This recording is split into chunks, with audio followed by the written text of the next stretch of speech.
If I had to scale to 100,000 a month with my coaching business in the next 90 days, or I have to go back to a 9 to 5 job, this is exactly what I would do step by step. I've been scaling other coaches to 100,000 months and have generated over $1 million in revenue the past 6 to 8 months. This will work for you no matter what niche you're in, whether you're at 0K per month, you have no offer, or you're at 10K, 30K, 50K, or even 80K per month. This is a complete guide going over the traffic, market research, your offer, building your product, the funnels and the ecosystem, the conversion and the sales part, onboarding clients, the fulfillment side of things, and also actually scaling from then on. Okay. So this is not another video where I try to make it long and boring. Every piece of information that I've put on this whiteboard has been implemented for my own clients and many other clients. This isn't just theory. This is just what works right now. So this will be the last course you'll ever need to watch to scale your offer. If you want to see how I can help you scale your coaching business one-on-one to get you to that next level or even hit 100,000 a month, you can book a call with me through my calendar link down below, and I can give you a full audit of your business for free to see how I can help you out. Other than that, let's get straight into it. So, starting with traffic. I always say this, like, you can have the most amazing product in the world, but if you don't have anyone that's going to look at your product, then you can't make any sales. So we always have to focus on traffic. Now, there's two ways to go about traffic. You can either make content to drive traffic to your offer, or you can run paid advertisements, or you can run both. Okay. And the best is obviously running both so that you can leverage your money and buy back your time. Now, in order to start, with paid ads, you should have a budget, or you should be willing to lose at least $1,000 to $1,500 per month, right? This is something that you're not worried about, that you're just okay losing. Okay. So let's start with people who don't have the $1,000 to invest. And we're going to start with content. Now, I want to preface that content is not a sprint, it is a marathon. Okay. So you want to look at it like that, because when you have very high expectations, you will stop. You will just give up in the beginning, right? And I don't want you to stop, because content is a very rewarding game as long as you stay in it. Okay. Now, in terms of getting content and making content, there's short form and there's long form, right? With short form, it is the best for getting attention. That's the best way, right? And that's through TikTok and that's through Instagram. Now, you should be posting these ideally at least once a day, but minimum 2 to 3 times a week. YouTube or like long form content, it is the best for nurturing that attention from the short form, right? And you should post long form content at least once a week. Now, I go into details as well later on about specifically how to make these both type of content. So with nurturing content, it really fulfills the 7-11-4 rule in marketing. So what that rule states is that in order for you to turn a customer or a random stranger into a customer, they need to watch 7 hours of your content with 11 interactions across 4 different platforms, right? And the 7 hours of watch time for them, like spending time with you, is best fulfilled via YouTube and via long form content through like a 20 to 30 minute video, right? So you only need them to watch a couple of videos. However, for watching reels and TikToks, you need them to scroll a lot, right? So that's why YouTube, it is the best platform to actually spend the most time with your customers or your ideal prospects in order for them to actually trust you more. I know you don't know how to make content yet, and you might not know how to make a good YouTube video. And that's what I'm going to show you later on. Okay. And now with nurturing that attention, so now that you got attention with short form content, now you're nurturing that attention with long form content. Now you need to actually convert this attention to money, right? And that's always done through Instagram. That's the best way to do it, because you can actually interact with people and people can get into your DMs. People can take some sort of action, right? For you to reach out to them. So you can do so within Instagram through story sequences. So what that is basically sequences of stories, right? Like stories, Instagram stories. And then at the end of those stories, you do a CTA, a call to action. A call to action is basically prompting the prospect to take an action to message you, right? In your bio, so in your bio, you can also have a CTA. In your reels, you can also have a CTA at the end of it. And then in your pin post, you can also have a CTA. Now, you want to look at Instagram, like your converting mechanism, as like your resume, or basically, yeah, as like your resume. It's the first thing that people see. Or, yeah. So you want to optimize your Instagram profile to a T. So treat your page like a website. It's the first impression that counts. Okay. So I want to tell you guys this quote from Warren Buffett. A good business is like a strong castle with a deep moat around it. Because there's so much competition in 2025, it's so hard to stand out. Like every page, every consultant nowadays, or every coach, their pages look very generic. They look the same. So the only way to actually stand out is by being authentically yourself, right? By still playing the game. Like people don't buy coaching, people buy coaches nowadays, right? So what I mean by like still playing in the game is like, for example, depending on what niche you're in, right? You should still post niche specific content, but you add your own personality to it, right? And that really will separate you from other people, because everyone's trying to copy each other nowadays. Now I'm going to show you guys how to actually optimize your bio, your pin posts, your highlights, how to optimize your Instagram profile to maximize the number of conversions. So in your bio, you just want your name, you want a unique / social proof in the second sentence, third sentence, who you help, fourth sentence, you want them to DM you a keyword. For example, for me is like DM scale if you want to scale your coaching offer to 100,000 a month, and then you want to link to a dynamic sales asset in the very bottom. So what that is, I'll explain that later, but it's basically a 10 to 15 minute long video that basically sells your audience and gets them super warm. Okay. And I'm going to teach you guys how to write that out as well later on. Pin post, what you do, who you are, and your testimonials, right? Pin post over here. Highlights. So in your highlights, you really just want client wins and a start here highlight. Okay. A start here highlight is basically telling them the story and how you found out your own method, right? What was the light bulb you have? So a story sequence would look like, this is where I was before, the problems that I was dealing with. Here's what I found out, and here's what I implemented. Here's the process that I took, and then here's the end result. And then if you want to do the same and you want to achieve the same results, do a CTA, right? That's like a start here highlight. I think it's very effective because people always look at your highlights. So when they click the start here, they're like, okay, so they should start there, right? You're giving them a very simple direction. Results, UMOS, pillars. Yeah, this is basically what I said. So on normal story sequences, not a start here sequence, on a normal story sequence, this is how you can do it. Okay. First, you can start off with data and screenshots of your results. This is to hook people in, people to build trust and curiosity. Then you want to have your unique mechanism of your solution. So you want to have your unique angle or your unique view. You want to have a contradictory view that will make you different and stand out. And then you want to present your pillars. So the pillars of your specific process, right? So what that means is, okay, as a coach, you're getting them from point A to point B, right? This is what you do. You're helping people transform, right? From point A to point B. What are the steps, the processes that are going to get them from point A to point B? Those are going to be your pillars. And then you want to identity. You want to call out your ICP. And then you want to tell them to DM a keyword at the end of your sequence. So that's how you do your story sequences on Instagram. It's not your highlights, by the way. Now, we're going to get into what type of content to create. So there's 3 types of content you guys should create. There's top of funnel content, middle of funnel content, and bottom of funnel content, all of which are super, super important, right? So within top of funnel content, as you guys can see, right here, it's all about getting attention, right? And that's all you got to do. And that's mainly via short form content.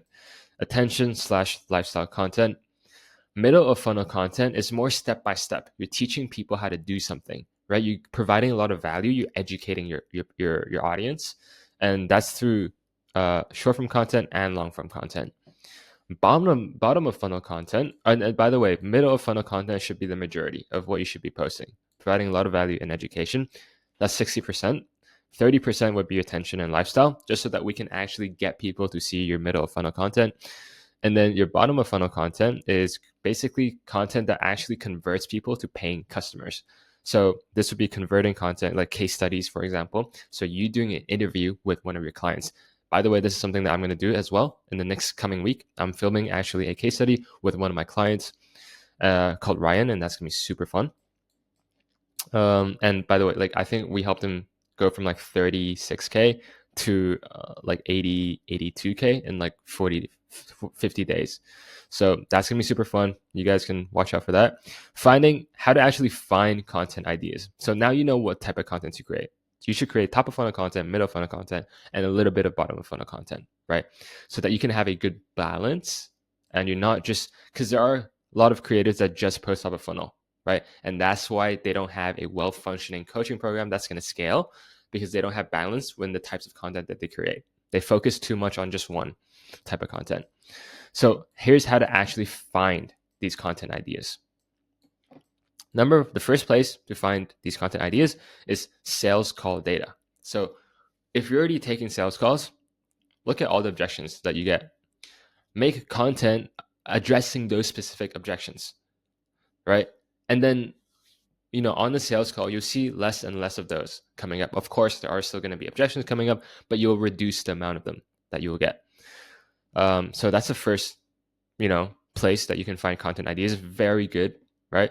Second is finding competitors. So this is an untapped way of finding really good content. What you want to do is you want to create a separate YouTube account, of course, with a separate Gmail, and you want to start liking YouTube videos and start watching videos from your competitors that are actually doing very well with their YouTube videos. So what do you mean by a good YouTube video? It's YouTube videos that get a lot more views than their subscriber count, right? And there's this thing that you can download called vidIQ that I totally recommend to help you guys find those videos as well on YouTube. And this way, by liking like these YouTube videos and commenting and interacting and watching them, you're training the algorithm to keep pushing you that type of content from that niche. So whenever you're looking for ideas, you don't want to reinvent the wheel. Just go on YouTube, make an alt account, and take already what's working and like modify it to your own. Like add your own little spice to it. You know what I mean? So that's how I'd go about it. And then also the third place to find content ideas is your own personal journey. Like you don't want to just keep regurgitating, or you absolutely don't want to regurgitate like other people's content. You want to add your own twist to it. Take your own learnings from your actual experience of you being a good coach, right? And add your own spice to it. Okay? So do some behind the scenes, right? Teach people your learnings the mistakes that you've made, and just teach people, right? And tell people about your story, because your story is different and it's unique. So this is exactly how you find content ideas. Now, you want to find your format. So you want to identify your own winning format that you actually enjoy, and that's super crucial for success with content. What a format is basically the packaging of your content, right? And with short form content, the key here with packaging is basically just testing out what actually works for your niche. And what I also recommend, guys, is seeing what works for other people. So a format, as you guys can see, the first format here is the talking head. This is where you're just basically taking up your phone, pulling up your phone, and talking in front of it. Talking head. 7-second viral text only. So what this is basically you're just putting over a text, putting some trendy audio, and then you're like dancing around or something, right? To go viral. Now, very good, like another format here is green screen. So you just have your face, you put the green screen option in Instagram while you record, and then you put a picture behind you, and then you just talk and yap, right? This is a very good and low effort way as well to provide value. Cinematic POV / lifestyle and motivational. So this type of format has been working really well lately. And this is where it's like black background, and then there's like a little cinematic box that you can watch the video from. And then there's Miro boards, popularized by a consultant, very famous, like popular consultant called Nick Setting, where you have a Miro board at the bottom, and then you have a side profile or a video of yourself at the top. So what you want to do here basically is just test what works for you and what you enjoy doing, and to see the data and to see what actually works. Instagram Reels format. So this is basically a basic structure for filming your Reels. First, you want to have a hook. You want to have a hook. This is like what you should be focusing your time on. Your 80% of your time creating the content should be focused on the hook, right? You want a hook that stops people's thumbs from scrolling. And you can do that by a verbal hook or even a visual hook, right? A visual hook is, for example, you're jumping out of a car. A verbal hook is when you say something outrageous, for example, that triggers emotion, right? So it sparks emotion, anger, curiosity, relatability. So that's the hook. A lagging hook is the thing that happens right after the hook. So what you want to do here is you want to have a sentence or another visual hook that keeps the audience watching till the end. This is very effective after the hook and within the body. Agitate problems. In the body, you want to agitate problems, either deliver on the value or provide the solution that you promised in the hook, right? And by the way, just to give you guys an example for lagging hook, let's say, give me a sec. So let's say my hook is, this is it.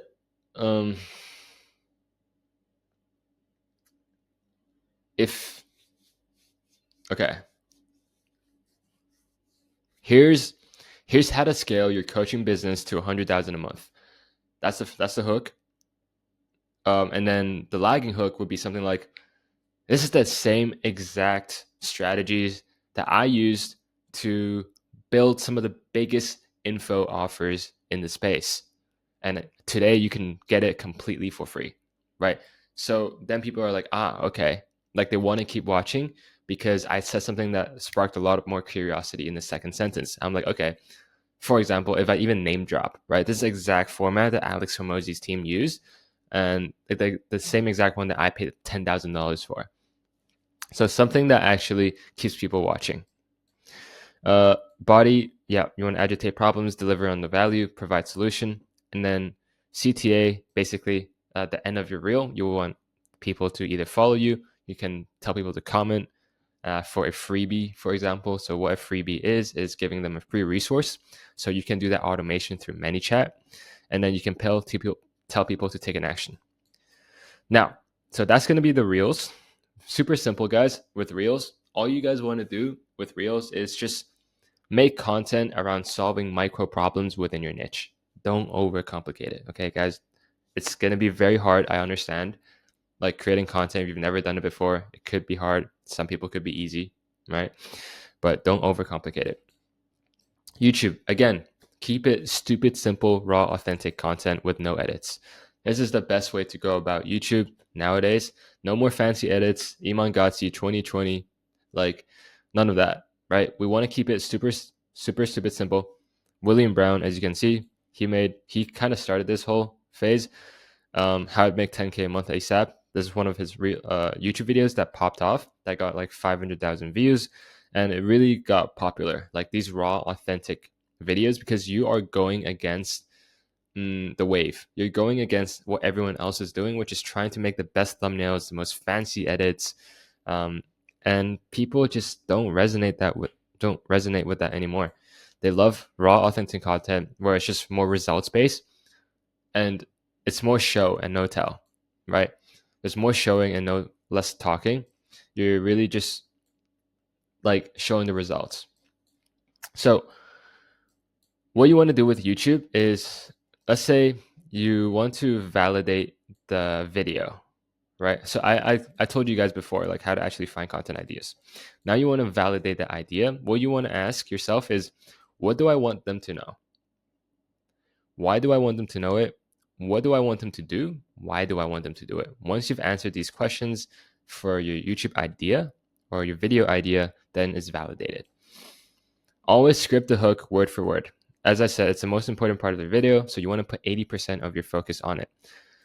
So what you want to do in your hook, number one, is confirm the title and thumbnail. That's the packaging. Number two, answer the 3 to 5 most burning questions they have when clicking on your video. So I'll give you guys an example right here. Making 100K per month with YouTube is simple. Copy this. So what is going to be my first sentence? Today, I'm going to be breaking down the entire system you need to make 6 figures per month with your coaching business using YouTube.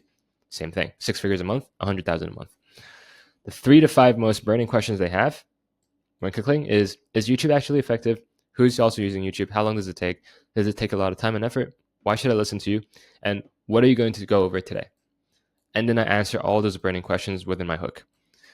One YouTube video can generate you thousands of dollars over time. Is YouTube actually effective? I answer that. I personally implemented the same exact system. Why should I listen to you? So authority. Every leading coach that dominates their own market all use YouTube to drive revenue to their business. It only takes a few hours to make a good video. Who's also using YouTube? So today I'll be showing you guys step by step how to how long does it, what are you going to go over today? This is the best part about this. You don't need thousands of views and subscribers to actually make this work. Does it take a lot of time and effort? Okay. So I answered all the most burning questions in the hook. Now, the whole point for YouTube videos, if you guys go on the top, is you want to nurture people. You want to build trust, right? But not only that, you want to shift beliefs. Creating valuable content assets, these are called content assets, is the key to influencing your customers' beliefs so that they can convert into high-paying clients, or else why are you doing content, right? For your coaching program. You need to help them shift their beliefs to align with your beliefs that you need them to have in order to buy your program and to work with you. For example, right? If you're watching my content right now and you're a coach, and I want to promote you guys to use ads because I do believe it's life-changing and you don't have to grind on organic. And that's what I'm going to do, by the way, for myself. So what kind of beliefs do I need to shift, right? I need to shift people's old beliefs around ads. So let's say, for example, these are the old beliefs. Ads don't work. Ads are unpredictable. Ads are super risky. They're expensive. I can't run them myself. There's too much testing that I need to do. I need a huge budget for ads. I can't keep grinding organically to go viral. I can keep grinding organically to go viral. These are the old beliefs and limiting beliefs I need to break, because with these beliefs, they won't work with me. If I want them to run ads, they won't work with me, right? So what are these new beliefs I need to install, and how do I install them? I'm going to go over that as well. These are the new beliefs I need to install. Ads work very well if you have the right script. Ads are predictable. Ads are profitable when done right. Ads are cheap. Ads are easy to run. Ads can get you 5 to 20x ROAS without crazy testing. You don't need a huge budget, and scaling organically is like gambling, right? So the way I would implement this throughout my content is just actually saying it, right? And telling them, and telling them to the audience throughout the videos. So, and I've done that already, right? In the beginning of this video, I was like, oh yeah, you only need 1,000. You only need 1,500 a month to actually get started with ads. And then now I'm going to say why ads are so good, right? Literally like right now in the next couple minutes. So that's the beliefs you want to shift. So that's why validating your ideas is super important. You want to know, like, why are you actually creating this video? What beliefs do you want to shift, right? What do I want them to do? So if I'm creating an ads video, a video on ads, right? And I want to shift people's beliefs on ads, what do I want them to know? I want them to know that ads are super, super effective for growing your coaching business, and it's the quickest way, and it's the most predictable way. That's what I want them to know. Why do I want them to know it? Because my program kind of preaches that, right? And I want them and I want them to know that because it will benefit them financially and time-wise. What do I want them to know? What do I want them to do? I want them to start running paid ads. Why do I want them to do it? Because that's exactly what I preach, and it's the fastest way to getting to 100K per month, right? And of course, they can work with me, obviously.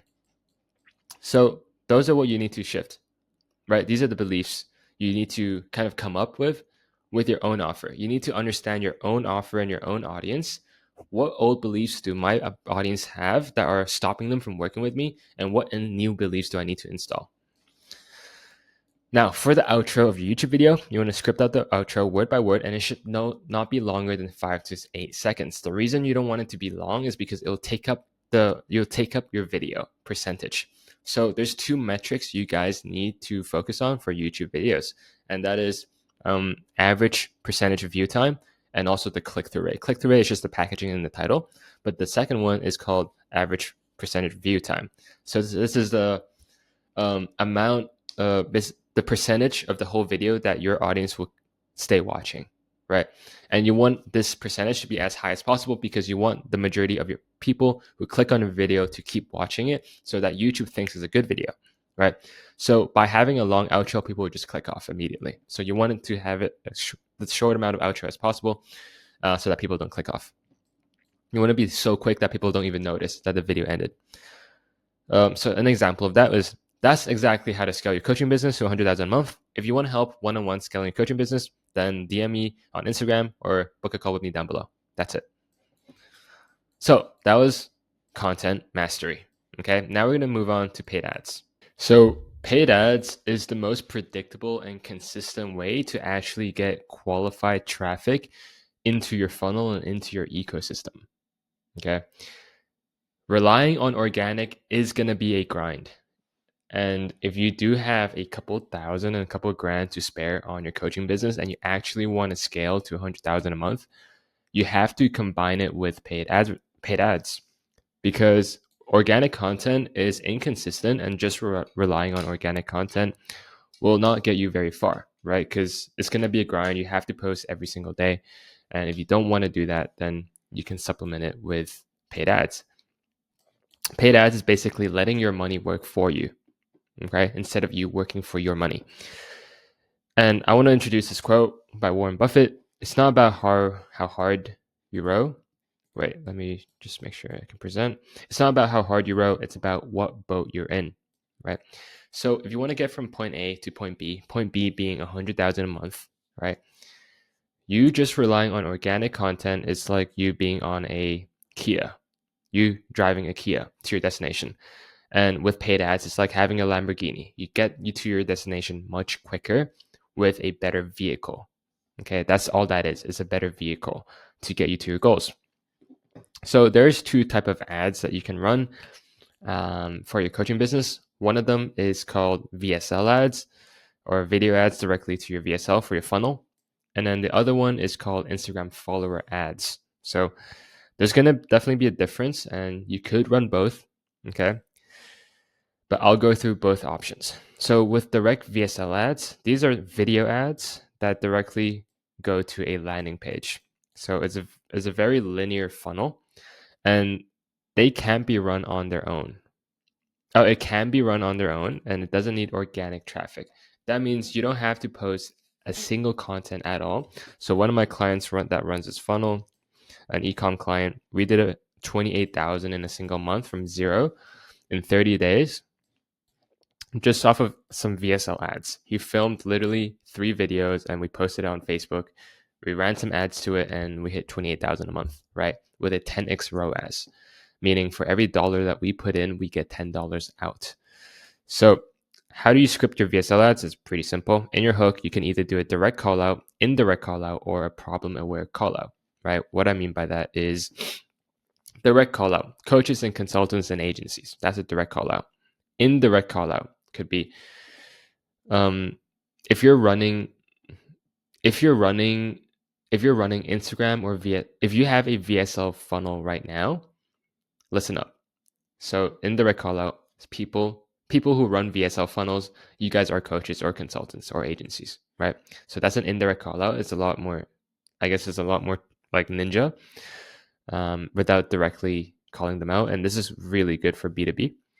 Problem aware is like, are you currently struggling with lead quality, right? Who struggles with lead quality? Coaches and consultants, right? So this is a problem aware. This is also a very good hook. For body, you want to give your solution, and then your process, your mechanisms, and then your CTA. You want them to tell them, click to learn more, and book a call with me. Okay, that's what you do at the end of your ad. Now, the whole process of a direct to VSL ad is a very linear process. You don't need post a lot of content, as I said, and it's very simple. However, with um, this type of funnel it's more pushy, it's more salesy. And let me ask you, when was the last time you actually clicked on an ad like this, like 1 to 3 minute ad, and then you watched a 10 to 15 minute video where you knew you were going to be sold on, and then you had to type an application, right? And then you knew that on the calendar you're getting qualified. So, hey, it still works. I'm not saying it doesn't work. It definitely does work. And I do still run it for, I think, like 2 or 3 of my clients right now. And it works really, really well, right? For some niches.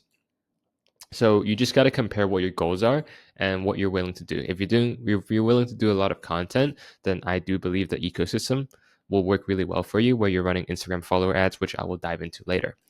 Now, as for this funnel right here, it's very linear. As I said, you are being handheld. You don't really have any wiggle room. So you get to watch a 10 to 15 minute video after you click learn more from the ad. And there's a headline, and then you fill an application below to book a call. Now, this is a video called a video sales letter, a VSL, where you're basically persuading people in this 10 to 15 minute video, showing them that you understand their problems and that you have a solution for them, and that you are the best person for that solution to work with, and that they should basically work with you and book a call with you. You're selling them to book a call and filling out the application, right? That's really what you're doing here in the VSL. So in this actual application, once people click and fill out the application, you're basically trying to qualify them to see if they're a good fit, but you also try to get their phone numbers, emails, and their financial situation, so that your setters can actually call them and hit them up and qualify them and book them in on a sales call. Okay, if they do not book in already in the next stage. So if they do qualify from the application, they're going to get to the next stage, which is basically booking in a call with your closer or yourself, right? A 30-minute to an hour-long strategy call, or whatever you want to call it, where basically it's a sales call, right? You qualify them a little bit further here, and then they can book in and schedule an event, right? A really important question here is you want to ask them that if you want to increase show up rates, you want to have this question where you basically ask them to give you guys their word that they're going to show up on time and they're not going to reschedule, or they're not going to show up, right? So this is a very important question in your calendar event and application that you should put in order to actually increase show up rates. So that's going to be the VSL funnel. Now, in terms of the growth circuit ecosystem, this ecosystem works really well because instead of you pushing people down a funnel, a salesy funnel, you're letting people come to you, and you're creating a whole ecosystem for people to kind of just linger around in and get to know you a little bit better and to spend more time with you at their own will, right? They have free will. So this ecosystem works really well in 2025 and 2026 because people don't like to be pushed, right? You want to attract instead of like convincing people. Okay. So with this ecosystem, it needs a lot of content and nurturing ecosystem to build the trust. So the organic content that you create in this ecosystem is less reliant on top of funnel content. If you guys remember, top of funnel is just getting attention and lifestyle videos, right? Like viral content. So it's more reliant on middle of funnel content to actually nurture these followers. And you want to provide value to this qualified traffic brought on by top of funnel ads. So let me explain. In the top of your funnel or ecosystem, you have traffic. You need to get traffic, and that's through paid ads, organic content, or word of mouth. All of which then the goal of all of this is to visit your Instagram profile, right? So the ads you would be running, it would be called Instagram ads or Instagram profile visit ads. And the goal of this video or static ad is for people to click follow, okay? So once they follow you, you can hit them with retargeting ads. So these are really important that a lot of people miss. Basically, retargeting ads are ads that are on a very low budget, like $5 to $10 per day, or 20% of your whole budget, that will get shown to people who even interact or even visit your profile and didn't follow, right? So people who clicked on the Instagram, let's say the ad, they clicked on your ad, they visited your profile page, but they didn't actually give you a follow. you're going to hit them with retargeting ads so that eventually they do follow. Okay. Now that they are your follower, they're already in your ecosystem. So that's the whole point. Now that they're within your ecosystem, you're not pushing them down a funnel. They're going to come to you. They're going to consume your content. They're going to consume your long form content in your bio, right? Remember your bio, you guys have a dynamic sales asset, right? So people are going to go to your YouTube. People are going to see your stories, look at your short form content. That's why it's really important to post at least 3 times a week for this ecosystem to work really, really well. And then you give them more retargeting ads. Now, these retargeting ads are for people who have interacted with your profile for the last, for example, 180 days, right? And you can put it on $10 per day. This is primarily for people who DM you a keyword. Now, when people do DM you or you post stories and you do a CTA or call to action, then people will DM you. So this is the main part of the conversion process where people are actually reaching out to you. You're conversing with them, and you're starting conversations. And really what you want to do in these conversations in this setting process, and guys, I'll go into the setting process for you guys as well, is you want to give them videos to watch. And that's proof, right? Give them YouTube videos, get them to know you more, right? Get them to the 7-11-4 rule, as like help them reach their 7-hour rule as close as possible, right? And that's obviously through YouTube. So you want to keep sending them proof and results and case studies through your long form content. And then you want to prompt them to book in a call with you. And then they get the sales call and then they become a client, right? You close them on 5 to 10K paid in full. Or if they don't close, you actually can hit them with more retargeting ads specifically for people that already booked a sales call with you. So all you got to do is you have to put a pixel, right, on your booking page, right, or your thank you page, and then you retargeting them. You make an ad that retargets them, people that didn't close or that already booked a sales call with you, and you want to pre-handle some objections, for example. So that's very effective for that. Now, how do you script these follower ads in this top of funnel? First, you have your hook, so desire. If you are, so audience call out, and you want more things that they want, then listen up. And then belief shift. And then you call out your audience, you already know that the best way to achieve goal isn't the thing that they hate doing. It is by your unique mechanism. Pain. And then now, this is still the hook. So belief shift hook, desire hook, pain hook. If your audience call out, if your chances are, if you're a window cleaning owner, chances are you're really good at what you do, but you're somehow still facing, empty calendar, for example, right? That's pain. You're targeting their pain for the hook.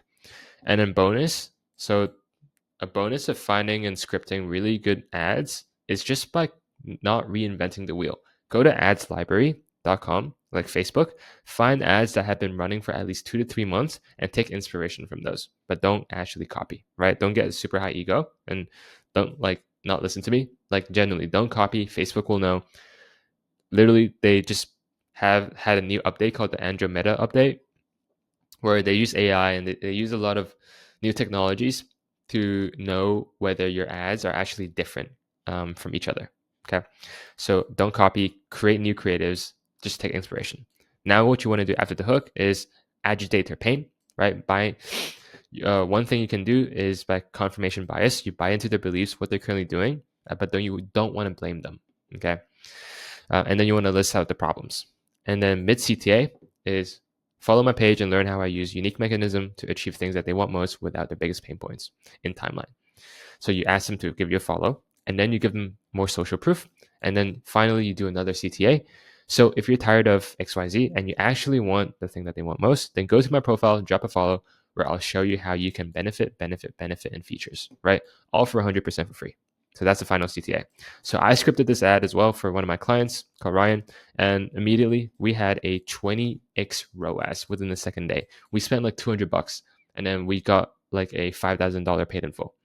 And I have that proof on my channel. You guys can watch after this video.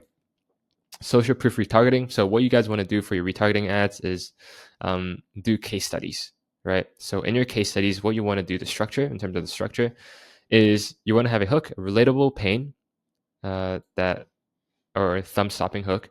So you want to have your student tell the person or tell the audience what current situation they were in before working with you. And then, yeah, point A, where they were before the transformation. And then you want to bridge. So, what was the turning point? Like, what actually clicked for them? What was the light bulb moment? And then, after is what were the results achieved after the transformation? Where were they before? What was point B, right? Point A to point B. And then, final CTA, tell people to go work with you. Now, the point of ads is you want to test as many creatives as possible because Andromeda update. So, Facebook had a new update with their ads. That you basically want to have as many creatives. And what I mean by creatives is different videos, right? And you different settings, could be a little bit different copy as well, different angles. You want to create as many variety as possible, as much variety as possible. And you want to optimize for quality over quantity. Metrics to look out for here is really cost per qualified book call and your ROAS. ROAS meaning the return on your ad spend, right? So you want to make sure you have a tracker, something like this. If you don't have a tracker, let me know. I have trackers. You want to track that every single lead is going to the right places, and you want to track all your costs so that we always make sure we have a positive ROAS from your paid ads funnel. And you want to separate organic from paid ads. Scaling with ads. So with your follower ads, let's say your cost per follow, okay, is $2 or below, $3 to $5, $10 or above. No matter what your cost per follower is, you really just don't want to analyze quantity. You want to analyze qualitatively, right? You want to analyze the quality of the calls. It doesn't matter if your costs are $2 per follow if the quality is really high. It doesn't matter if your cost per follow is $10 or above if the quality is really high, right?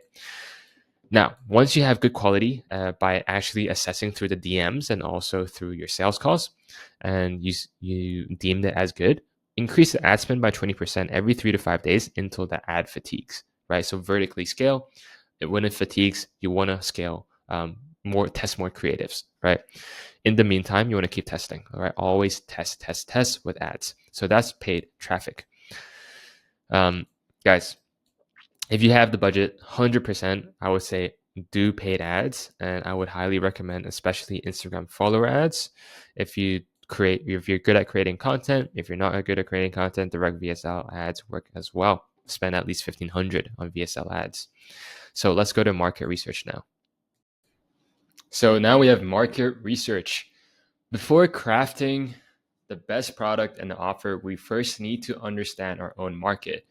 Because if you don't understand your audience's wants, their needs, their pain points, how are you supposed to create a product that they actually want or an offer that they will actually say yes to? Okay. So if you already have an audience, understand your own audience first.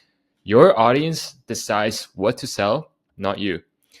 So by understanding your audience's specific pains, wants, needs, you then create the perfect offer and the product to actually help them achieve their desired outcomes or their transformation. So let's actually go out there and let's get that data right now. So if you're already booking appointments and you already have previous clients, you can skip this part to down below. Okay. But if you have no audience, what you really want to do is just do outbound on social media within your niche and your offers audience and offer free consultations and free audits.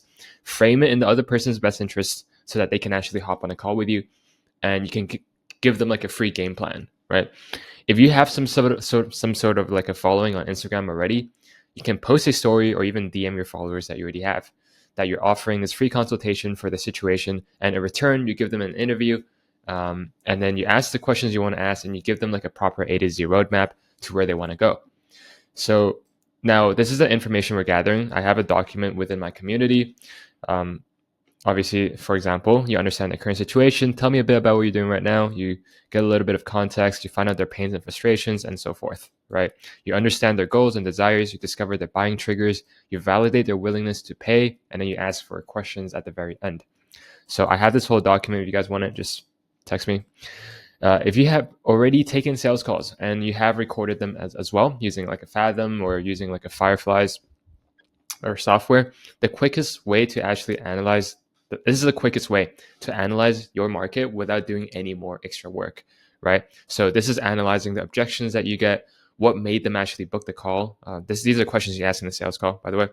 And then their current state, what is their current state, their pain points, and what is their emotional pain points, the desired situation, and what are the desired emotional desires. What do they deeply want? What have they tried in the past? Why did it fail? And then cost of inaction. What happens if they don't take action? And any frequently asked questions that you keep getting up on sales calls. This will really hone in on the type of person that that your audience is, right? Like you'll get a really good idea of your audience and your target market. Now, if you already have clients, excuse me, had to pause there. But if you already have clients, the quickest way to improve your product and your offers to get more, even more clients, is to actually take 3 to 5 existing clients that you already have and ask them these questions. Now, a key thing here is you want to put your ego aside and actually take in this feedback, because if you already have clients, that means you kind of have an offer, you kind of know who you're targeting, right? But you really just want to make your offer even better and you want to make your product even better. So this is how you do that exactly, right? And I'm going to show you guys, by the way, how to create a killer offer in like the next couple minutes. So, so when you first reach out to them, say, hey, wait, I want raw feedback so I can make this better. Yeah. So when you invite people onto this interview, this feedback interview, obviously frame it in their best interest, like give them something back of value, right? So that they actually give you honest answers, because they're going to help you for recreating your product and making your product better. So on the call, you can be like, hey, I want raw feedback so that I can actually make the product better and I can make my service better so that I can even help more people. So make sure to don't hold back. And the more honest you are, the more that I can actually improve this offer and help you grow, right? So this is what you say. And then actually getting the feedback first thing you ask them is like purchase, and you're trying to get their purchase and their motivation for working with you. So what made you want to join the program? What part of my content connected with you the most? What finally made you reach out to me? Was there a single reason you ended up buying? Sales process improvements. Was there anything that we could have done differently during the sales process to make this decision easier for you? Let's say they say like, hey, I wish I had more interviews to see, or I had more case studies. That would have been great. What would remove any hesitation for you? Program feedback. What's your favorite part of the program? Is there anything in the program you changed or didn't enjoy? Community and added value. What could we add to the community to make it more better? Roughly how much would you pay for a community with that value? So these are the things that you basically add and change, right, to your offer. Like after getting all this feedback, don't just like take it and like run. Like actually take the feedback seriously and improve your offer. So pricing, upsell triggers, what features or outcomes would justify paying more? What would make you actually upgrade or pay extra, right? These are things you can add to your program to basically increase your prices. Value confirmation, if you can go back and already knew the results you get, would you buy this again? Explain why. Okay. If they say no, something terribly is going on, right, with your fulfillment. So yeah, you want to fix that for sure.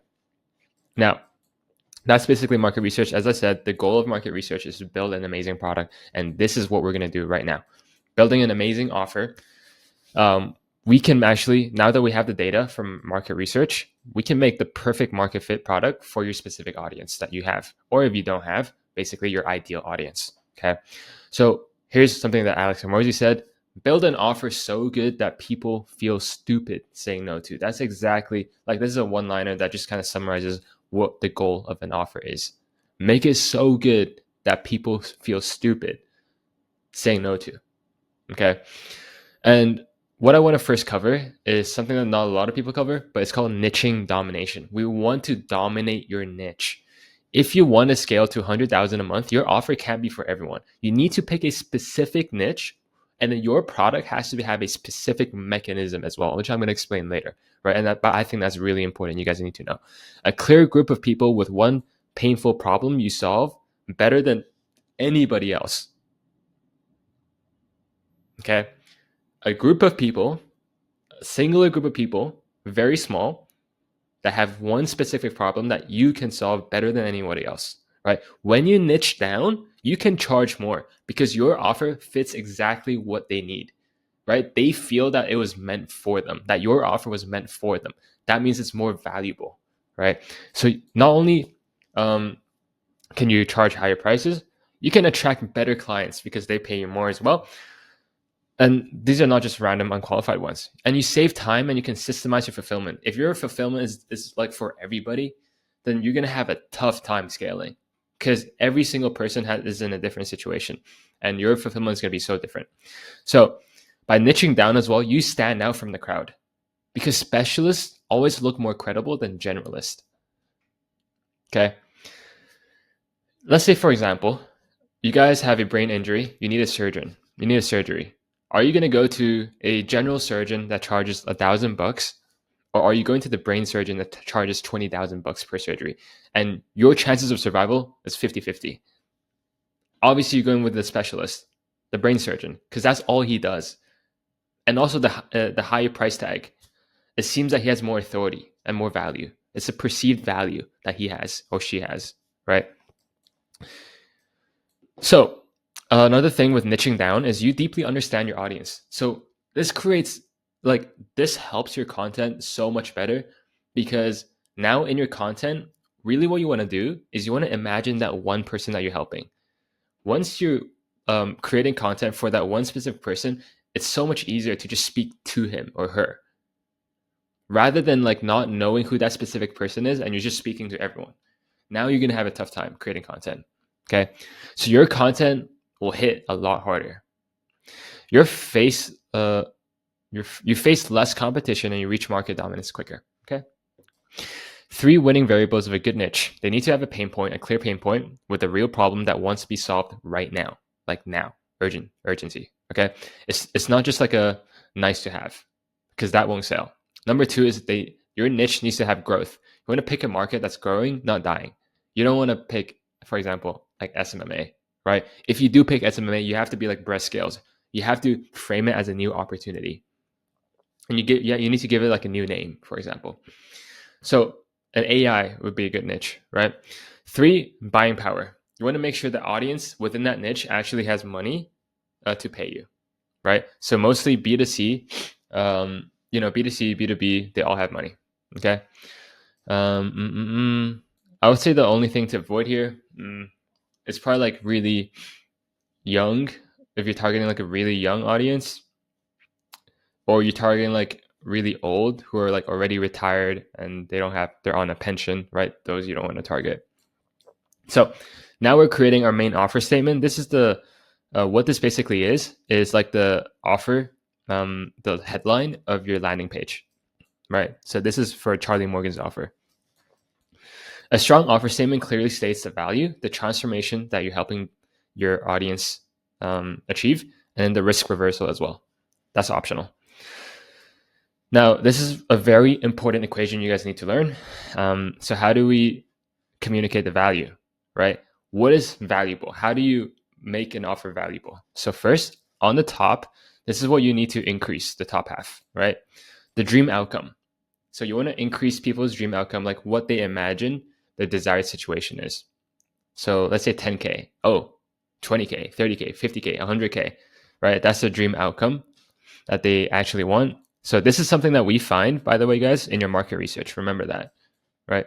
Perceived likelihood of achievement. How easy do they think that they can actually achieve this? Oh, okay. I wrote everything down here. So what does your ideal customer really want? So that's a dream outcome. You want to increase that. Perceived likelihood of achievement. How certain do they feel that they can get it?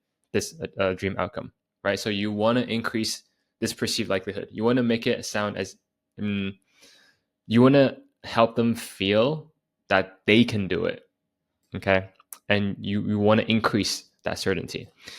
Below is time delay. So on the bottom half, you want to minimize this. So time delay is how fast can they get it? Can they actually get this dream outcome? You want to decrease this time frame as much as possible. And then effort and sacrifice is how easy can you make it for them? You want to make it effortless. Okay. At least you want to make it sound effortless too in your marketing. Putting it all together. So we help specific audience get specific result in specific time frame without sacrifice or pain point. Okay. Some offer enhancements you can put to this offer statement is add scarcity. You can include a guarantee, stack bonuses, and you can make a naming convention, right? The 30-day profit accelerator, right? Get in specific time without. Yeah, cool. So now that we have the offer dialed in, we know our audience, we know what they want, we know what we're offering. Now we have to actually create the product for the market so that this sells itself, so that this can act as a marketing flywheel, right? We can the product itself can be used as content, right, for your content to get even more clients. And of course, getting actual good results. If you have a good product, you'll get good results, which turns into case studies, which will get you more clients. So there isn't a single correct way to pick your model, but this will actually impact your enjoyment, your profits, client success, and how easily you can actually scale your offer. Understanding each type will help you identify the business model that best fits with your current seasons and your goals. So there's one that I personally recommend at different stages of your business, but I'll go through all of these first. You have coaching one-on-one. Okay. Coaching one-on-one, you have less clients, more intimacy, 5 to 10K, 16 weeks delivery. They get one-on-one access channel to you via school, Discord. I'm going to cover this later as well. These communities, they get weekly one-on-ones with you. They get a course, they get a community, right? And then for retention, you can resell them into the same package, or 6 to 12 months. Agency service, lower ticket, more clients, but higher churn. You can also get one-on-one channel with you, and then you give them everything is done for you for the agency service. So this you can probably scale to 25 to 50K, and then you have to build a larger team, right? Inner circle is basically 100K, 1.5K offer, and then you can scale to 50 to 100K. 2 weekly calls with your coach, 1 weekly group call with you, so they get less access to you, right? If we want to scale to 50 to 100K, they need less and less access to you because you have less and less time. You have more students to take care of, so they get 1 weekly group coaching calls with you, which is different than actually getting a weekly one-on-one with you. So yeah, and then they get a one-on-one channel access to your team via school, Discord, or Slack, and then you can upsell them into one-on-one coaching offer. Right? For example, like this, something like this, or something like this. And then this is, one-on-one channel. So the last model is coaching one-on-one at a higher scale. So 50 to 100K. So this one you need to charge higher, 5 to 10K. And this is what I recommend. Here you charge low ticket. Here you charge more ticket, which means you even get better clients to work with. You can have, that's probably not going to be 100 clients. So I'll fix that. But basically 4 to 6 months you're working with them, 5 to 10K offer, one-on-one, weekly one-on-ones with you, monthly one-on-ones with you, and then weekly one-on-ones with your CSM, plus they get a course. Okay. They still have that one-on-one access with you, which is important, right? And then weekly one-on-one with your CSM. Obviously, when you scale to like 500K or more, it gets a bit different. Okay. But this is what you can do right now. So if you're at 0 to 10K, start with weekly one-on-ones and take notes of their struggles and FAQs. Like really understand, like when you're just starting out at 0 to 10K, you really want to understand their situation and how to get them results as quickly as possible so that you can create a course that just helps people get quick wins, have the best fulfillment, get results quicker so that you can use it for your marketing and get even more clients, right? Because you want to fulfill clients as quickly as possible. Not only to help them, but also to help yourself, right? 10K to 50K, do weekly one-on-ones, courses, and a community. And then 50K to 100K with this model, coaching one-on-one, 5 to 10K offer. Okay. So let me think. Yeah, that's what I recommend. Host your coaching program. So Discord is free. It's the best for the younger generation. You can host a course there, communicate there. Slack is paid.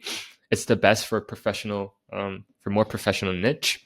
Calendly is the best for booking calls, scheduling calls. Zoom and Google Meets, you guys know. Google Meets is free for 60 minutes, and then Zoom is free for 45 minutes. Podia is it's a free hosting program for a pre-recorded course. School is the best program, best for hosting a pre-recorded course. And it's very cheap. It's like $9 to $10. All right. So now we're going to get into the actual funnels and ecosystem. Okay. Now we have funnels and ecosystems. Now that we have a 10 out of 10 product, we need to present it to your audience. Okay. And we can't just obviously give them a payout or a checkout link. Okay. People don't just click a checkout link after seeing that you have a product. They actually need to be nurtured through your content and they need to become educated before buying from you. This process that we take them through in marketing terms, it's called a funnel, or you can call it an ecosystem, which I termed it. And I'm going to present to you guys in just a little bit, which I'm super bullish on in 2025 and 2026 for info. Okay. And I'll explain that. Now, all of these funnels work, but don't just pick a random one. Pick one that actually makes sense for your offer and your situation that will make you the most money. So to choose the most effective funnel, do market research on your competitors as well. Now, there are a couple funnels that I'm going to break through. And the first one is called a webinar funnel. Webinar funnel works really well for a more sophisticated audience. Recurring, basically, it's like a recurring one-day event, whether that's monthly, that's every 2-3 months. It builds a lot of fear of missing out, and it doesn't need a big sales team, right? And there's a payment at the end of the event where people can just check out. And for example, if they do have a very large budget, they can get upsold. Now, the second type of funnel is called challenge funnel. And this is really good for people who are already aware of marketing. So even people in the SMA niche, the e-com niche, fitness niche, and even the trading niche. So this is a recurring 1 to 3 day event, and it builds a lot more trust because during the challenge funnel, basically you're helping people go through a challenge to make, for example, money. Okay. So again, this doesn't need a big sales team, and there's also a payment at the end of the event. And in some cases, you can also upsell people into a higher ticket offer. The third funnel here is called a self-liquidating offer and also a school community. This is really good for people with large audience and really good for ads if you're running ads to basically self-liquidate, and then you can upsell them like an extension funnel. So low ticket product to liquidate. So basically you're running ads to a product that basically liquidates the ad spend. So the money that you get from the product will pay for the ads themselves that are actually pushing traffic. Okay. And then in the back end, right, once they consume your product and they build more trust with your product, you can send them to high ticket on the back end. This is really good also for recurring school. So if you run the school community as well, it's very good for MRR. Now, two really like common funnels here. It's called the lead magnet funnel. This is basically like you're offering a free training that gives value first. And basically it's a call funnel as well. And then this VSL call funnel is pretty much good for everything. It's the most popular funnel. No free will. The thing is with this funnel, people are being forced down a funnel. Like there's no free will for people to get to know you more, like you more, and trust you more, and to spend more time with you. Just pushing people down a funnel. They're being forced into the very next step, right? So this is for the sales process. However, for VSL call funnel, it's easy to track data. So this is what a typical VSL call funnel looks like. Number one, you have a landing page where you have your headlines here, you have your call out, and then you have your video sales letter, and then you have your book a free session. Right? And then below, you have some case studies. So once you click book your free session, it takes them to the calendar. Now, there's obviously many variations of a VSL call funnel, but this is just random one I took. And then after they get on the calendar link, they have a lot of hard qualifying questions where you qualify them on, the ICP, the audience. You qualify them on age, you qualify them on their monthly income, and then you qualify them on a lot more things like how much they have to invest. And then they get pushed to a thank you page. So on the thank you page, basically, congratulations, and then they tell them to click the I know the sender button so that people can add to their calendars so that you can increase show up rates. And then basically on this thank you page, it's just another short DSL where you explain them what the next steps are and what the call is going to about, so that you're basically framing the sales call as like a strategy session. Okay. Now, with this lead magnet funnel, super similar. Okay. Basically, you have a landing page, unlock the free training. So you're offering this as like a free training. And then once people click on it, they can opt in. So they opt in for the names, emails, and phone numbers. This is so that your setters can actually dial these people already. And then they get access to free training. They build the trust, and then there's an application below. They fill out the application. They basically get financially qualified in the application. They get their phone number, emails, but also this financial qualifying question, and to basically test for commitment. And once submitted, they will get email and SMS sequences, but also the setter dials within 2 minutes, as you guys can see here. Within 2 minutes, you're going to get a call from the team. Okay. And what they do in the setting call is basically they send themselves as basically, you build more rapport, and they try to book in a call with the salesperson, with the closer. Now, on that setting call, basically the whole framework I'm going to share with you guys is basically connection, builds the gap, and also assess their current situation, assess their pain points, and assess for financial qualifying. Let's say if they say 0 to 1K or 1.5K to 3K, then they would kind of like qualify them a little bit harder. But if it's 3 to 5K, no, don't raise any sales resistance, and then they just book the call. Okay. So after they basically book the call, send them pre-call videos as well again. For example, here, send the pre-call resources because they can watch the case studies, and then confirm that they got the email invitation, and the setter can send more personalized resources to build more rapport, and then send a personalized loom from a closer. Okay. And then book a call. Once they book a call, these are automated. So pre-call email, text, confirmation emails, 24 hours before the call, they get a testimonial, they get a case study 6 hours before, and then within 1 hour, they get case studies, and then 5 minutes to get reminders via text and email. Okay. So now for the VSL call funnel, this is what it looks like. Okay. After they book in a call directly with the closer, they're going to get a setter will send sales assets in a group chat. So setter can create group chat on WhatsApp, for example, to send personalized testimonials and pre-call videos resources specifically for that prospect based on their applications that they filled out over here. Okay. And then they triage call. So the setter can dial them up and triage call and basically build more rapport. Make sure they got the email invite, send some personalized videos and some looms. And then once they book in, these are the automated SMS and reminders and the emails. And then during the sales call, let's say they no-show to the sales call, the closer will triple dial them and then also email them. And then also they will be put in a pipeline. If they don't answer, they will be put in a pipeline for the setter in the CRM for the setters to dial every single day these leads, okay? Because they're already qualified. We just really need to hammer them like maybe like 3 or 4 times a day. And they get put into like an email sequence for 30 days, just giving them value to try to get them back on a sales call. And of course, if you need all these sequences, just, you can book a call with me and I can kind of go over that for you guys. But yeah, so we expect 60% to show up to the sales call and 20% to close. After they close, obviously they become a client. If they don't close, we put them in an email sequence as well. And then we always put them on the follow-up. Always do BAMFAM. So what BAMFAM is for closers is book a meeting from a meeting. Basically, if you don't close them, always book a follow-up call no matter what. Now, for these two funnels specifically, I call them an ecosystem because this is the way to do it in 2025 and 2026. I highly recommend it for people, especially on IG coach. Like if you're an IG Instagram coach and you post a lot of reels, this is really good for your high ticket offer. Basically, there's low sales resistance. Your leads will have freedom to get to know you and to get to like just interact with your content and to get to trust you more, build that trust without being pushed down a salesy funnel. Okay. So what that looks like is you have the 3 areas of traffic coming in: paid ads, organic, and word of mouth. The goal here is for them to visit your Instagram profile. And once they visit your Instagram profile, we're trying to optimize for them to follow you. Once they follow you, they're within your ecosystem. Okay. And I'll show you how. And also you can hit them retargeting ads. For people that visited your Instagram profile but didn't follow you, hit them with retargeting ads to give you a follow. I'm currently running this for my own offer as well. Okay.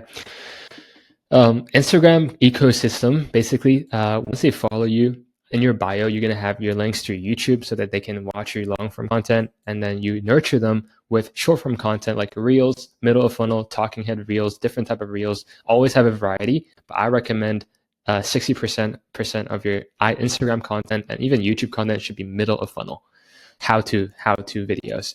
And then of course, nurture them with stories and even more retargeting ads so that they can DM you. Okay. So these retargeting ads are different than these ones.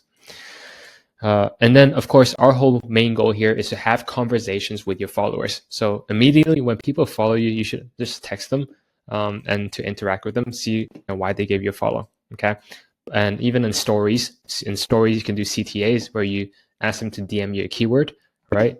To basically set them on a sales call. So Our whole goal here is to use Instagram. Instagram is the best place to convert all of these leads to high ticket clients.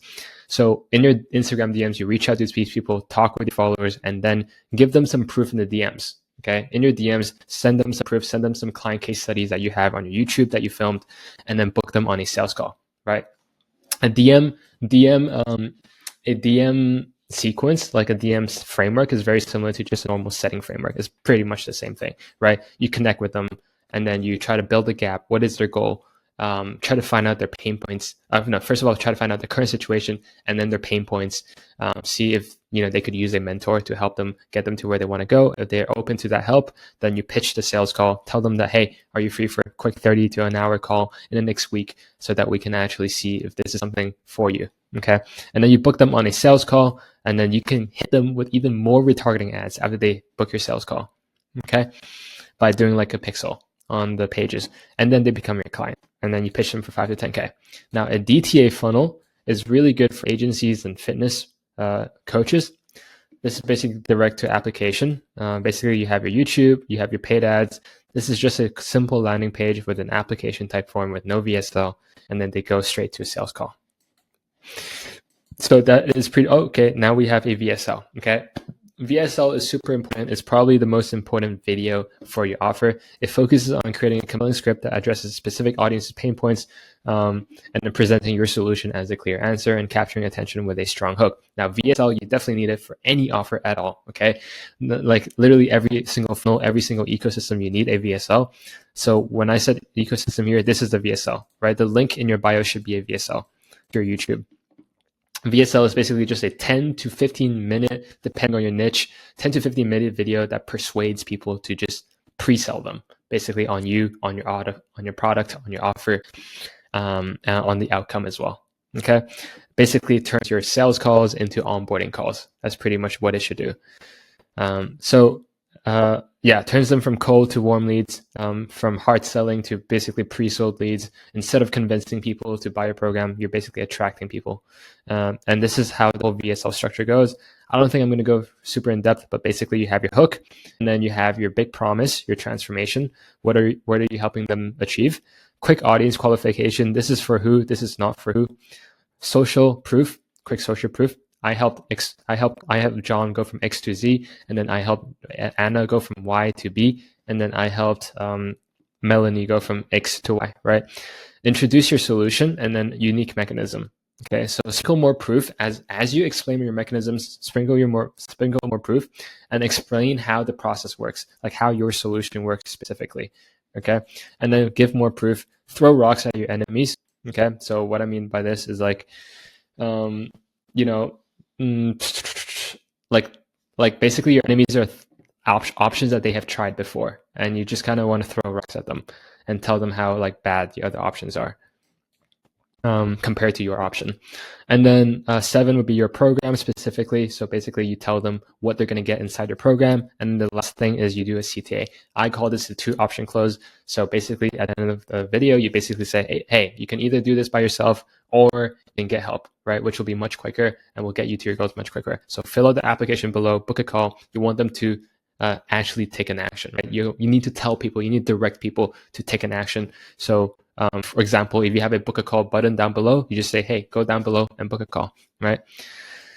And then post booking is super important. So once people book in a call with you, like no matter which funnel they're coming in, once they book a call with you, the window from them scheduling a call with you and the actual sales call is called the pre-sell window, right? In the pre-selling window, here's where you have to hammer them with emails and text.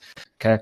For organic traffic, pretty much people are already sold on you. Okay. Pretty much. Right. And there's 5 levels of leads. And for paid traffic, typically when they book a call through your funnel, they either want more info or they're just curious and they have questions. Right. So our goal through these emails and the text is to bring this paid traffic all the way to sold, right? Through these emails and text. And all of these emails and text should answer specific questions. Yeah, so throughout all your content assets, so one thing I want to make like really clear.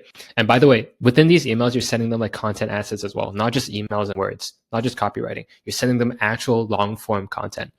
So throughout all your content assets, meaning like your YouTube videos, for example, you need to pretend that they're actually mini VSLs and sales reps.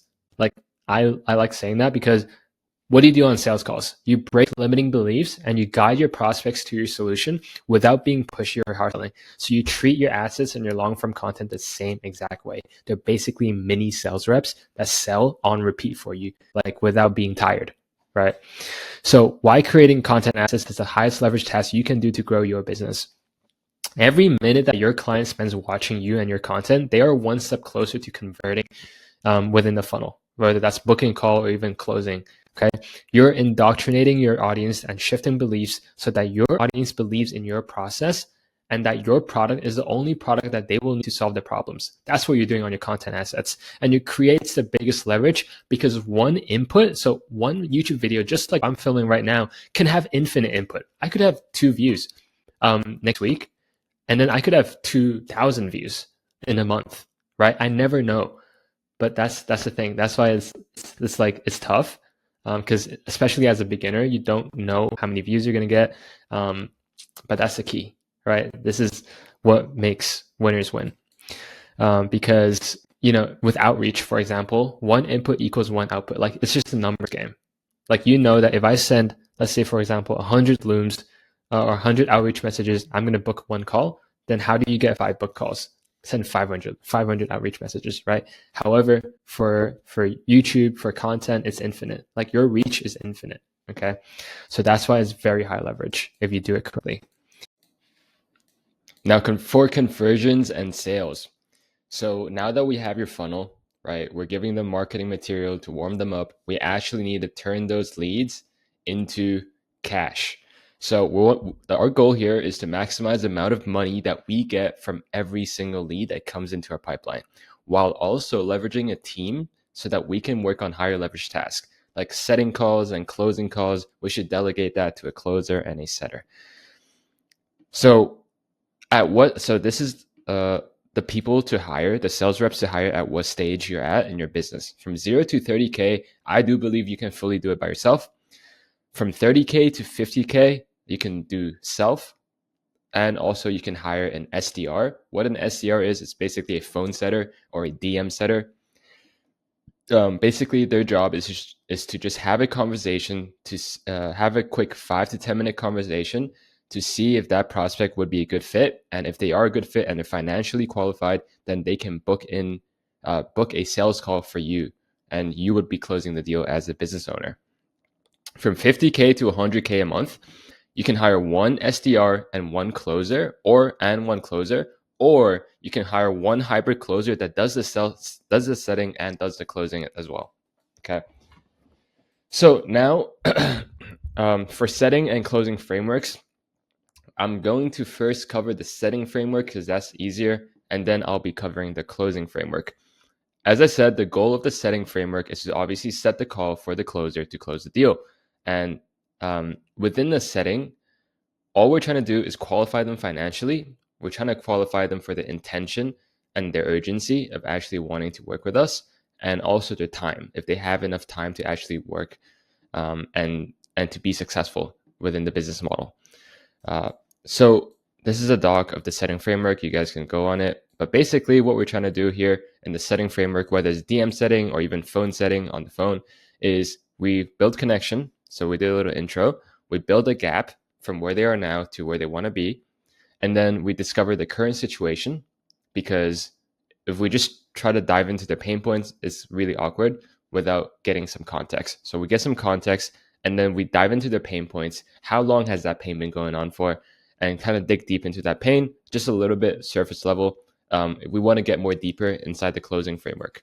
And then we qualify them financially. For example, how much do you have to invest into yourself to start a business, right? Something like that. And then we book them in, okay? Obviously, you guys can follow the setting framework over here. And that has worked this framework has probably printed us like at least $1 million for our clients. Now, hiring a good rep. So to find an actual good rep for your company, you want to find a rep that matches your ICP. So for example, if you have a dating offer, you don't want to hire someone that's never been out in the field and actually been hitting on girls and actually socializes with girls, right? You don't want to hire someone that is just in their mom's basement and is fat and like they don't they're just like super awkward around women. So that's the thing, right? Like find an actual rep that matches your ideal prospects. So what I would do here, in order to begin your search, first of all, clients, and also, of course, another example would be fitness coaches. For your closer, you don't want to hire an obese fitness coach, right? Because it's not congruent. There's no congruency in the offer and the sales rep. And identity is really important. You're shifting identities within your sales calls. So you want the identity of your closer to be very congruent with your offer. Now, to begin your search, number one, to find closers is your clients, past clients, or even current clients that have gotten really good results. Network and referrals, sales trainers, deal field, this one's not free, growth operators like myself, online job hub, and Facebook groups. This is from best to worst.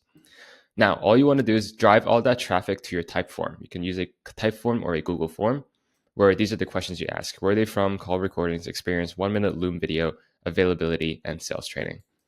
Now you want to get as many applications as possible. Like I launched an offer. I mean, we're currently launching an offer in the AI space, and we got like at least 100 applicants. Right, that's exactly what we did, and we interview about 20%. Sorry. Oh, there's no cuts, so yeah, let's just keep going. Immediate red flags to notice is almost instant disqualification during the interview is if their cameras are turned off, if they struggle with basic zooms and technical issues, if they arrive late to the meeting, if they're taking the interview while they're walking, commuting, or driving, if they're suspicious or they just have a super uncomfortable body language. Now, you want to evaluate the response. The way to evaluate interviews response is look for candidates with creativity, vibrant energy, like they actually got the energy to actually want to work hard and they want to grind. They want to be in the trenches. They have grit, right, and drive. So people who are eager to dive into the role with extreme passion and initiative. Now, the interview guide. So this is exactly what you say on your interviews. This is very simple. So this is the first interview. So you do a little bit of intro, set the agenda of the call, get the sales background, get the results that they have done, and not just yet. You want to ask this question is pretty unique. Tell me about the 2 deals that you closed on your own. This one, we want to make sure that they're actually proactive and they're not actually just taking sales calls and inbound leads. Motivation and goals, we really want to understand from a sales perspective what their goals are because people only care about themselves, right? So once reps know that you care about them, like genuinely, reps will they will break through walls for you, genuinely, right? And they will break through walls for your business if you treat them well. So care about them, genuinely care about them, care about the goals because you want to understand if their goals align with what your offer can provide for them. Questions, if they have any questions, this is also really important because good sales reps, they ask a lot of questions about the offer and how good the offer is. They qualify you instead of you qualifying them as well. Okay. And then next steps. Okay. You tell them the next steps. As for onboarding, first of all, you have the meeting, and then let's say you invite them. Okay, send them an onboarding email, congratulate them, actually be happy for them. Give them the onboarding email. The reason we have an onboarding email is so that we can give them conviction, confidence, and certainty within the offer, and that we actually have a smooth process where they understand everything that they need to know to close. So we give them the contracts, the onboarding document. We have one called the ramping bible. Basically it covers everything, like all the links. If you guys want a template for that, let me know. And then we have a little introduction, a quick video from the owner, company values, responsibilities of the reps, client wins and case studies, offer, who's the ICP, pain points, our solution, pricing breakdown, training, so any sales recordings that you had, objections, recordings, scripts. And then for operations, calendars, CRMs, sales team communication. So basically everything here is under the onboarding document. And for the training, I recommend 2 times a week for SDRs, 2 times a week for closers specifically, and then 2 times for the whole team meeting. As for tracking is super important in sales and conversions because whatever is not tracked, you cannot improve, right? Without numbers, you cannot improve. So we want to make sure that every single lead is being tracked, and without data, a company can't scale confidently and predictably. Okay. And also communication between sales team is key. So what me and my whole team do is we will build you a Discord channel, something like this, um, for your Discord server, or we build you a Slack server. Okay. Now the KPIs to review and to track for closer is show rate, close rate, cash collected per booked call, and then this will basically tell you the lead quality. And then for setter is dials, sets booked per day, set to close percent, set show percentage, close rate, and then cost cash collected per book call. So now that we got that out the way, this is really important. If you guys want to learn more about how to improve each of these stats, if you guys have low stats right now with your offer, just let me know. You can DM me on Instagram. And now I'm going to go through the closing framework. All right. So a lot of 99% of you guys right now, you guys will skip this part, but that's the only reason that you guys will fail and you guys won't actually succeed, right? But the principles of sales need to be understood before you understand any of the frameworks or whatever questions to ask, because this is what builds your foundations in sales and this is what actually closes deals. Okay. So I don't care if, many of you guys just skip this part, but I'm telling you guys, do not skip it. It's the most important part of this video. And these are the sales principles or the sales cornerstones that you guys need to understand. Number one is sales pressure. What is sales pressure? Sales pressure is something that you get from your prospects when they feel hesitation during the call because of your salesy energy or even your salesy language, or even just pressure in general, right? Like pushy, like that pushy sort of energy that you have, that you give off. People can smell it right from a mile away when you have commission breath. Commission breath. Okay. Commission breath is basically, your neediness to actually close the deal. In order to combat this, you need to have neutral language. Neutral language meaning there isn't, you're not siding, right, with one side or another. You're just neutral. So for example, possibly, could be, maybe. These are all neutral language.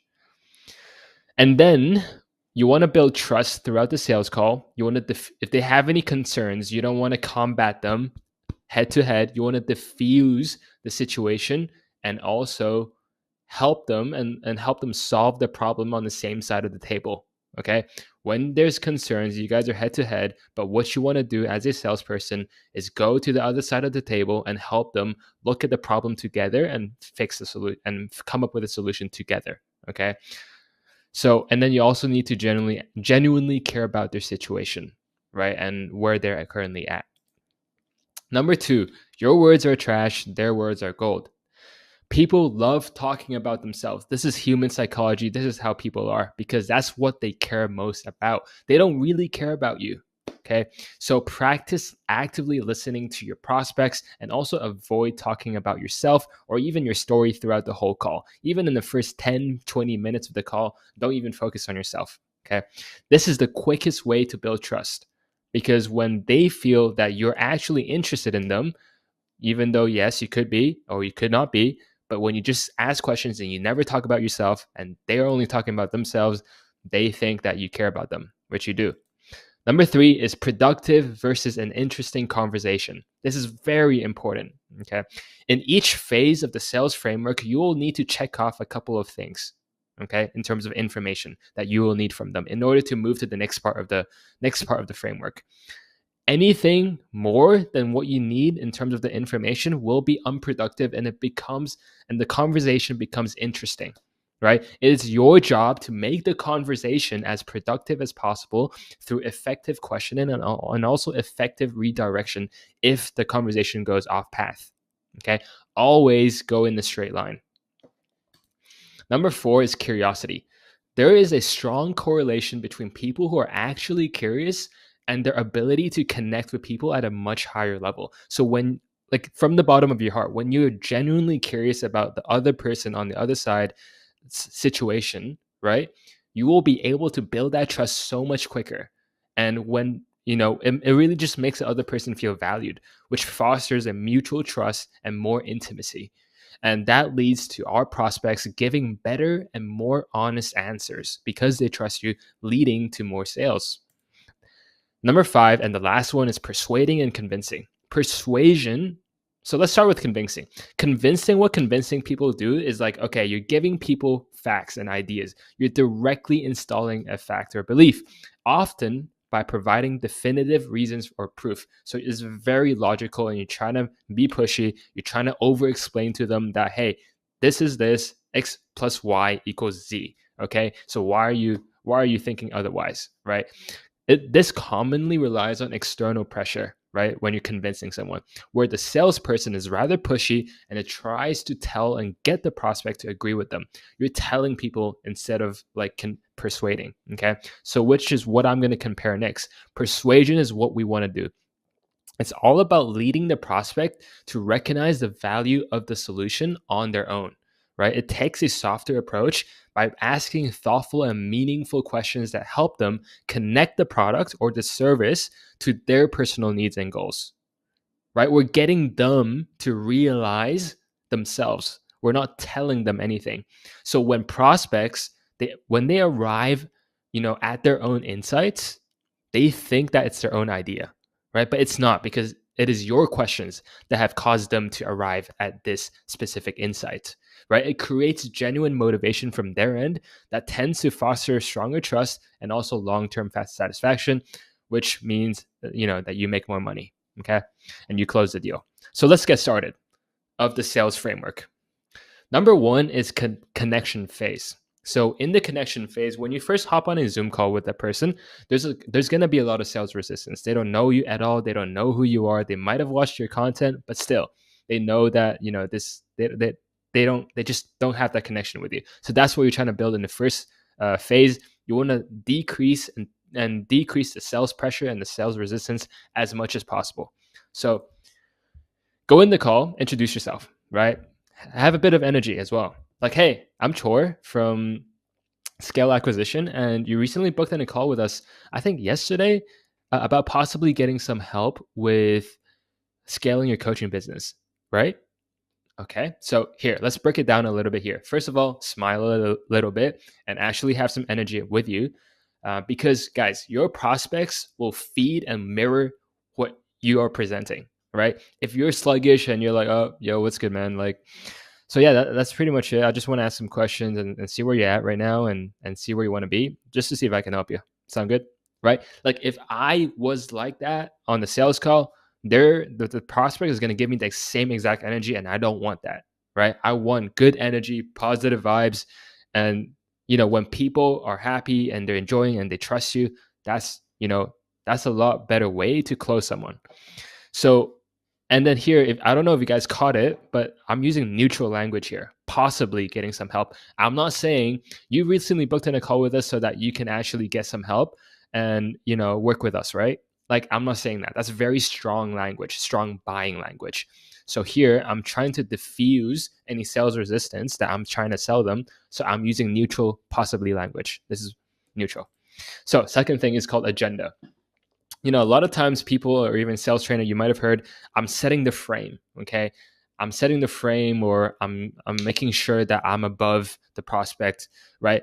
Really, what that first part or the second part here is really for, it's just setting the agenda, telling your prospects, or leading your prospects and telling them, okay, this is what is going to happen in this call today. That's simply what you're doing. You're not taking a frame, or you're not like showing them who's the boss of the call, right? All you're doing is telling them, hey man, like, this is what's going to happen on the call. Are you cool with that? That's it. So this is what I would do.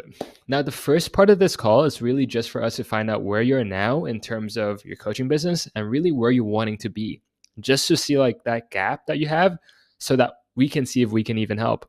And at the end of it, if you feel like it might be what you're looking for, we can go over the possible next steps. Like, would that help? Okay. Guys, tons of neutral language here. I don't know if you guys spotted it. Might be what you're looking for, possible next steps, right? This is, again, to diffuse any sales resistance. Current phase. Okay, after you set the agenda, let's dive into what the current situation is. So the first thing you want to ask is, why are they on this call in the first place? So like, why did they book this call? So what we can say is, now, what was it about like my YouTube videos or what you've seen so far from me that actually attracted your attention? Or you can say, do you know what it is that you're looking for? Do you know what it is that you're looking for? Maybe like specifically. Okay, so here we're just trying to we're just trying to find out what made them book the call, what is their interest, and we want to find a tier one problem slash goal. Okay, so here they could say, oh, I want more money, or they could say, oh, like right now, da da da da da da. Okay, so you're just trying to find intention of booking the call today. So, and then these are the questions you wanna get, right? What are they currently doing to fix the goal, or to get to the goal, or to fix the problem? So let's say, oh, I want to lose 20 pounds, right? Oh, okay. What are you currently doing to lose 20 pounds? Oh, I'm doing this, I'm doing that. Oh, okay. What else? Oh, okay, da da da da da.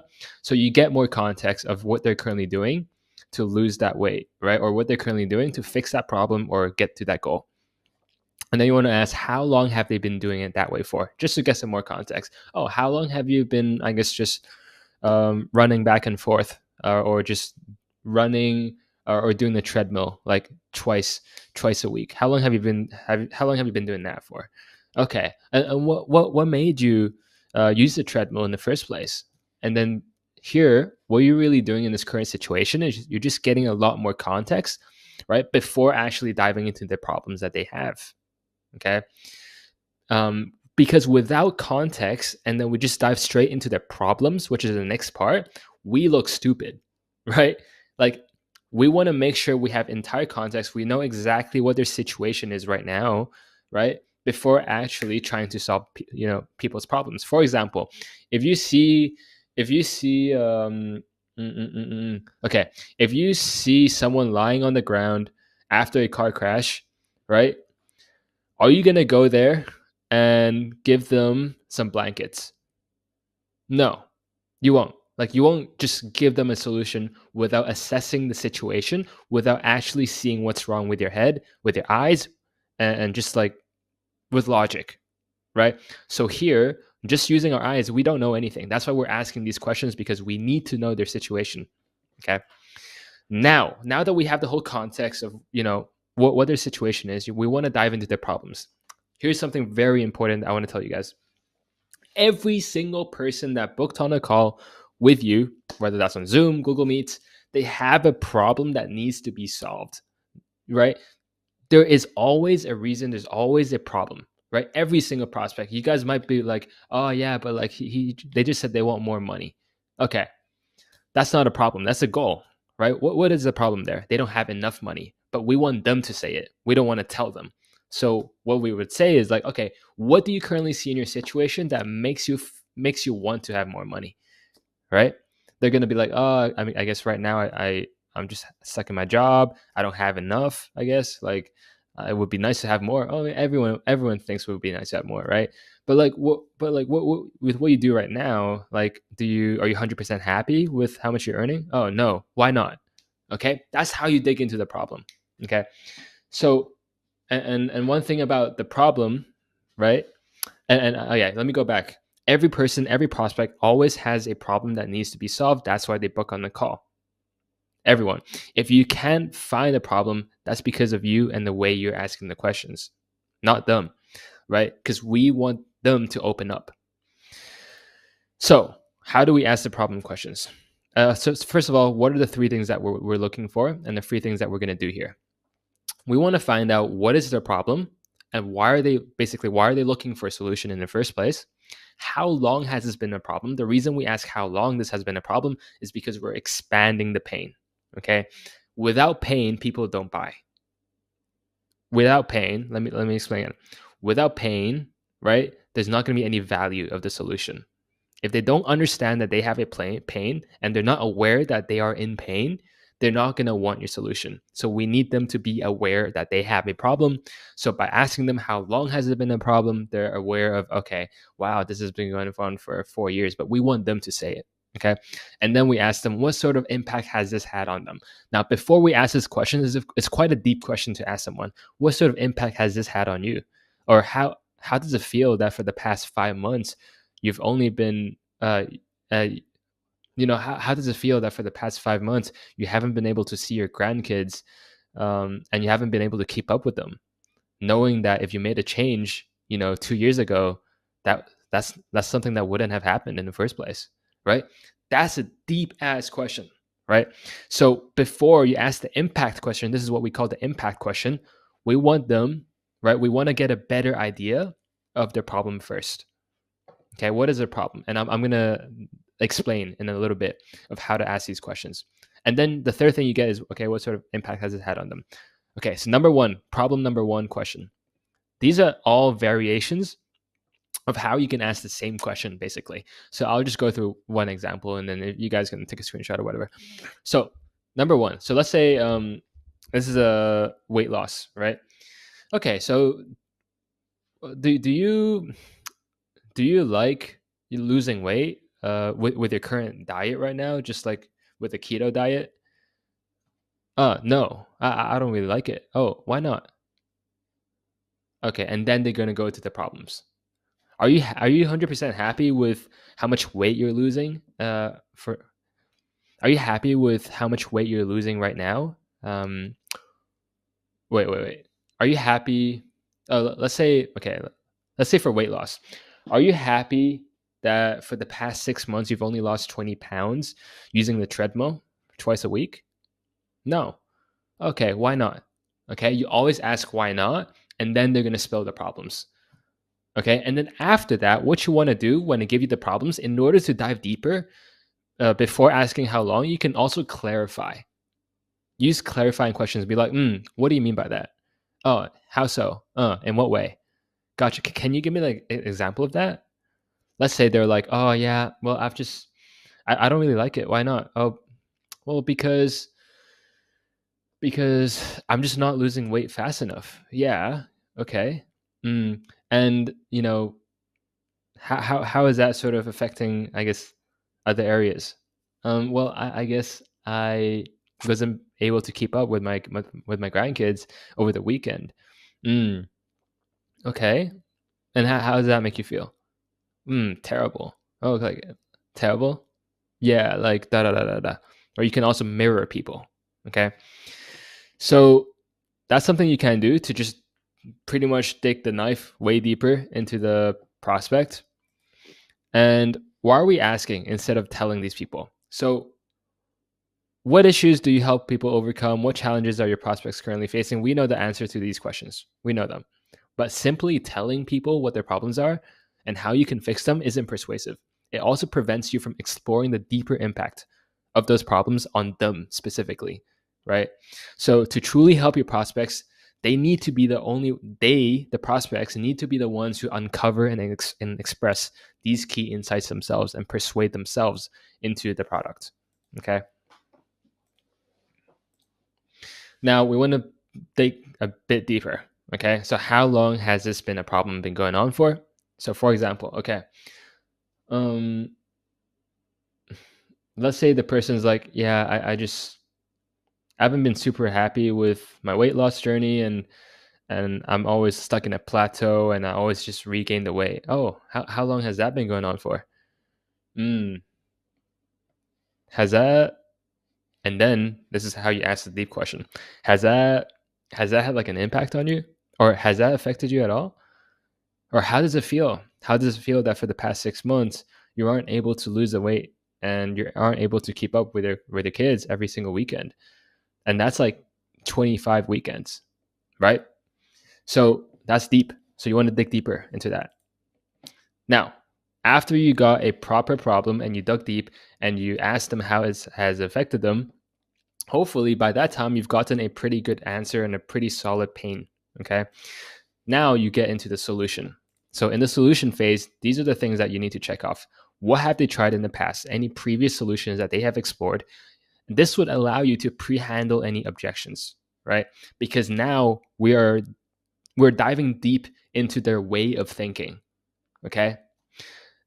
This will make sense later on. And then we want to ask them their ideal criteria. Basically, it's like, what is their ideal solution to their own problems? That way we can also kind of tweak our pitch and make it sound more personalized to them. Future pace is basically helping your prospects imagine uh, imagine imagine what a ideal life would look like for them, and that will get their emotions high, right? So before speaking today, have you gone out there and looked for outside help? This is the first question, by the way. What have they tried? Have you gone outside? Have you looked for some outside? Have you gone out there and looked for some outside help to actually make 10,000 a month, or what have you done about that? Okay, and this is how to pre-handle those objections. If they say nothing, this is what you say. I'm not going to go through it because it's going to be too long. If they say yes, this is what you say. If they say that they're researching, this is what you say to handle the objection. If they say, I don't know, this is what you say. If they say they're talking to multiple people, this is what you say. Okay. So these are all the objections that we can pre-handle, because their way of thinking is it's not going to help you with the sale. Let's say they're only researching. Oh, I've only just been researching. I haven't done anything in the past. Oh, okay. Can you see how that's actually prevented you? Da, da, da, da, da. Right. So we're trying to pre-handle the research objection, because at the end of the call, guess what they're going to give you? They're going to say, oh, I just want to keep researching. So we have to pre-handle that in this area right here. So ideal criteria, what type of support do you feel like you need so that you can achieve 10,000 a month? Like, what's your ideal criteria? Okay, obviously don't say in the tone that I just said it. But here, what we want to do is basically, it's like a white glove thing, right? We want to tweak and we want to modify our pitch to fit their ideal criteria. That way they think that this is like the perfect solution for them. And why is getting that help so important to you now? This is just for some urgency. Future pace, right? We want to put our prospects in a state of high emotions in future pace, so that it's almost as if like they can see it, like they can see a good future, right? And they can imagine a good future from this. So I'm assuming you had that like support in place, man. I'm talking, when I say support, I mean like here, the ideal criteria. How much would you want to be making per month at this moment in time? Or how much weight do you actually want to lose? Okay, let's say they say, okay, I actually want to lose 30 pounds. Oh, why 30 pounds? Why is that so important to you? Well, because then I would be able to da da da da, and then I would be able to da da da da da, right? And then they just keep going on why that's so important, on why that goal is so important to them. Okay. So, and then we want to ask them how they feel about that. So that's just logical. So we want to figure out, okay, what are their goals? What are some things that they would want to really have? That's logical. And then we want to future pace them emotionally. So when I put you in this position 6 months down the road, you're at 10,000 a month, man. Like, what would that actually change for you though? Like, how would life be maybe different than it is now? So here, you want to smile a bit in future pace, right? Actually, like, imagine yourself next to your friend, and like you're just chatting, you're chatting with them, and you're talking about the future life, like the ideal future life that you'd have. Oh, I would be in a beach house. Like, whoa, wow, really? Like, how many rooms, man? Oh, 5 rooms. How many kids? Right? You want to like pretend, not pretend, but like you want to be happy for them in a way, and you want to be curious too, right? We want them to get deeper into genuinely how they would feel if they actually had their goals and they actually achieved it. So how would that make you feel? What would it actually do for you to be able to do that? Okay. 6, and almost the last one, is cost of inaction. Cost of inaction is basically, what is the consequence of not doing anything? And we want people to realize this, and we want people to become aware of their own costs and consequences of not doing anything. Because if they don't realize the loss, right? If they don't realize what they're going to lose, they're not going to take action, right? They could still take action. They have a lot of pain, but we want them to realize what they're actually losing out on if they don't take action. So this is what we say after future pace. So yeah, man, that's where we're going, right? Like 5 beach houses and 2 Lamborghinis. But on the other side of this is obviously not making a change, right? So here, sometimes we get a lot of resistance, guys, because in this day and age, 2025, we get a lot of resistance on sales calls. People kind of understand the sales process. So first, we want to get a buy-in, right, on the fact that there's obviously another side to the future pace. There's obviously another side to the goals and the good side and the Lamborghinis. There's always another side to this. Okay, so we want to get a buy-in. We ask them, right, and we have to wait for them to say yes. They're like, yeah, of course. So what happens if nothing changes for the next 3, 6, 12 months and you're still stuck in your 9 to 5 job, feeling stressed out, not being able to see your partner every week as much as you like to, and that's causing, I guess, your relationship to just kind of fall apart, right? Like, what would that actually look like for you moving forward from here, man? Here, you don't want to have you want to come down in terms of your energy. Come down, because this is going to be a serious conversation, uh, because this is what they're going to miss out on, right, if they don't make a change, and that's very, very sad. So this is whole part of this is going to be serious conversation, and you want to just probe here. Well, if nothing changes for the past 3, 6 months, I guess my life would stay the same. Oh, like to what extent would it stay the same? Well, I mean, yeah, I would still be working my 9 to 5. Like, I would still get yelled at my boss, and da da da da da da da. Okay, probe a little bit. Mm. And how would that actually make you feel? Like, to stay in the same position? Oh man, I feel terrible. Terrible? Yeah, like da da da da da. Okay, so you probe a little bit, and then you ask them, "Are you gonna settle for that?" Right? And then they're gonna be like, "No, of course not." And then you're gonna ask, "Why not though?" You want them to defend their answer. So, and then the last thing you say is, time to make a change, possibly. And then they're like, yeah, definitely. So, and then the last thing here, this is the commitment question. And then the last thing here is you say, okay, that's exactly what I wanted to hear, man. So you're confirming that all the questions and all the answers was right. Like, it led to where we are here in this call. So you affirm them, you reaffirm them that this is exactly what I wanted to hear, because you know how you said right now you're stuck in your 9 to 5, you're making less than 3,000 a month, which is causing you a lot of financial burden, right? You're not being able to support your child, da da da da da. So what we're doing here would actually work for you. If it would help you, what I could do is go over exactly what da da da da and how we help people with your situation and how we people help them get to 10,000 a month. Like, would that actually help you? We're asking them permission to pitch, right? This is a permission based pitch. So now that they agree that they're going to be pitched, now we pitch them. Okay, so there's a lot less sales resistance. So guys, I hope you guys enjoyed this whole video, this whole tutorial or this training session. If you guys want me to basically help you build your sales teams, I've built over multiple 6-figure sales teams for other coaching businesses. If you want me to help you guys with that, book a call down below in the Calendly link. Or DM me on Instagram. Now, the onboarding process after you close your clients. This is the first 7 to 14 days are the most important part of the client's experience, because this is the first impression that they have of your service, and it sets the standards for the rest of the time that you're going to be working with your client. They need to feel like it's the best program that they've ever been in. And the quick wins are crucial to build immense trust. Now, after you close your client, what's going to be automated? That's going to be sent to them.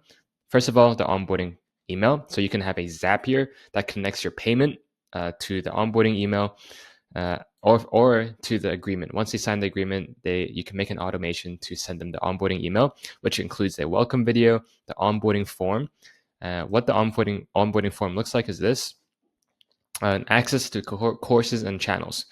So for the onboarding form, this is really good feedback for your marketing and to better prep for your onboarding call. So of course, where did you find me? Why did you decide to do this? How long did it take for you to make the decision? What made you want to, work with me specifically? What pushed you to finally book a call with me? Before the call, how convinced were you that you're going to get the results? What were your biggest hesitations? Right? These are a lot of objections that we can basically pre-handle in our sales process and in our marketing process, so that we can get more conversions. Now, evergreen welcome video. This welcome video is very important. It's like a quick 5-minute video to help people get how to get access, what to do first as the first steps, and how to get help. Now, as for the human, like manually, you want to book them on the onboarding call immediately on the sales call. Once you close them, give them the onboarding schedule link. And also on the onboarding call, typically within 24 to 48 hours, you want to show them the next 1 to 3 steps that will move them closer to their goals immediately. We're not trying to chit chat and be friends. We're creating a clear step-by-step roadmap. We're trying to understand where they are now and also their goals. And then we're going to schedule a second call on that onboarding call. Now, in terms of fulfillment, this is getting the best results in your. This is how to get the best results in your market. Better results mean happier clients.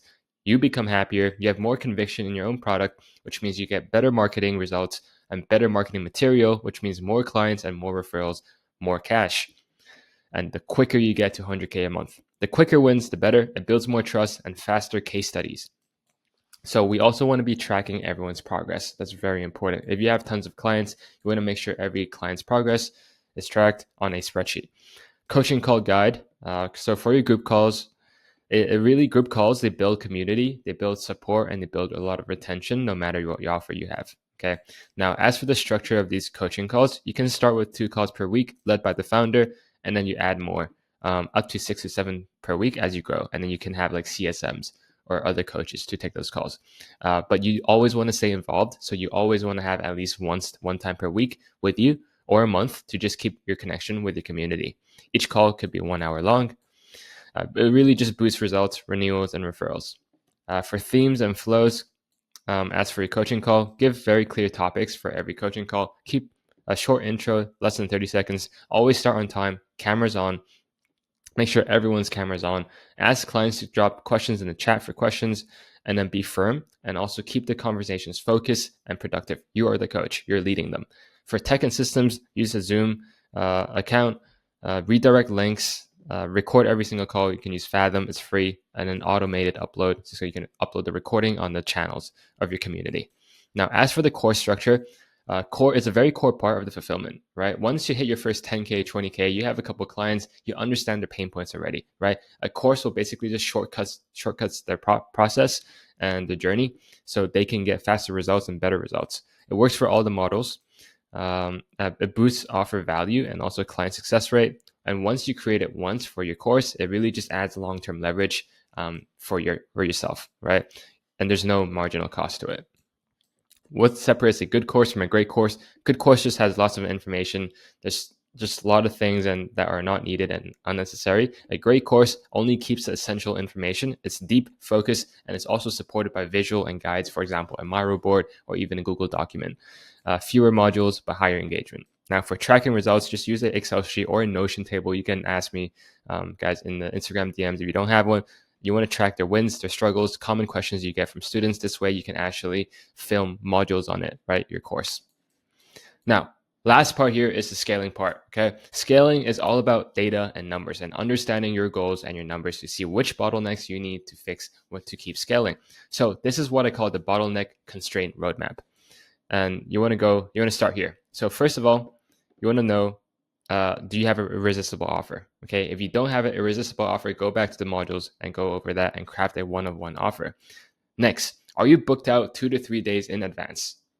If you're not booked out 2 days in advance, guys, this is the only thing that you should be working on as a founder. Of course, you take your coaching calls, you do your fulfillment, right? We're not trying to scam people. But if you're not booked out 2 days in advance, this is the only needle moving task for you as a founder.